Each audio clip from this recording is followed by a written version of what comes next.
मुल्ला नसरुद्दीन।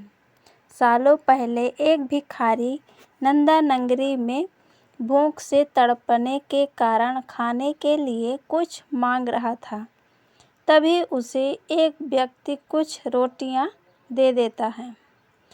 अब भिखारी रोटी के लिए सब्जी की तलाश में पास के ही एक पंडाल में पहुंचता है। वहां भिखारी रोटी के लिए पंडाल के मालिक से थोड़ी सी सब्जी मांगता है। भिखारी को देखते ही गुस्से में पंडाल का मालिक उसे भगा देता है। दुखी भिखारी किसी तरह मालिक की नज़रों से बचते हुए पंडाल की रसोई में पहुंच जाता है। वहां उसे कई तरह की लजीज सब्जियां दिखती है। गर्म गर्म सब्जियों से भाप निकल रही थी। भाप को देखकर भिखारी के मन में हुआ कि अगर रोटियों को इस भाप के ऊपर रख दिया जाए तो सब्जी की खुशबू उनमें मिल जाएगी, फिर रोटी में भी सब्जी का स्वाद आने लगेगा और सब्जी की ज़रूरत ही नहीं पड़ेगी। यह सब सोचते हुए भिखारी रोटी पर सब्जी डालने की जगह उन्हें सब्जी से निकलने वाले भाप के ऊपर रख देता है। तभी अचानक वहां पंडाल का मालिक आ जाता है और भिखारी को सब्जी चोरी करने के लिए पकड़ लेता है। भिखारी उससे कहता है कि मैंने सब्जी नहीं चुराई है, मैं सिर्फ सब्जी की खुशबू ले रहा था। मालिक भिखारी को धमकाते हुए कहता है कि अगर तुमने सिर्फ खुशबू ली है तो तुम्हें इस खुशबू की भी कीमत चुकानी होगी। डरी हुई आवाज़ में भिखारी उससे कहता है, मालिक मेरे पास कुछ भी नहीं है जिससे कि मैं खुशबू की कीमत चुका सकूं। तब पंडाल मालिक उसे पकड़कर मुल्ला नसरुद्दीन के दरबार ले जाता है।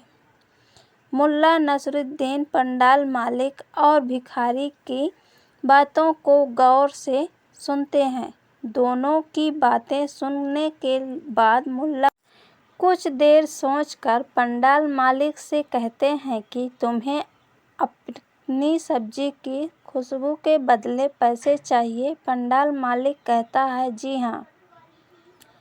फिर मुल्ला पंडाल मालिक से कहते हैं, ठीक है, तुम्हारी सब्जी की खुशबू की कीमत मैं स्वयं दूंगा। यह सुनते ही पंडाल मालिक खुश हो जाता है। फिर मुल्ला नसरुद्दीन उसे बताते हैं, देखो, मैं तुम्हारी सब्जी की खुशबू की कीमत सिक्कों की खनक से अदा करूंगा। इतना कहते ही मुल्ला अपनी जेब से कुछ सिक्के निकालते हैं और दोनों हाथों में लेकर उन्हें खनखनाने लगते हैं। फिर उस सिक्कों को दोबारा जेब में डाल लेता है। ये सब देखकर पंडाल मालिक हैरान हो जाता है। वह मुल्ला नसरुद्दीन से कहता है कि यह उन्होंने कैसी कीमत अदा की है। जवाब में मुल्ला कहते हैं, तुम्हारी सब्जी की खुशबू इस भिखारी ने ली थी, इसी वजह से मैंने तुम्हें सिक्कों की खनक सुनाई है। अगर इस भिखारी ने सब्जी ली होती तो तुम्हें कुछ सिक्के ज़रूर मिलते। मुल्ला का जवाब सुनकर पंडाल मालिक आंखें चुराते हुए वहां से चला जाता है। भिखारी भी खुशी खुशी अपने रास्ते निकल जाता है। कहानी से सीख, बुद्धि और चतुराई से हर समस्या का हल निकाला जा सकता है। जैसा इस कहानी में मुल्ला नसरुद्दीन ने पंडाल मालिक के साथ किया। ये कहानी पसंद आए तो लाइक और शेयर ज़रूर करें।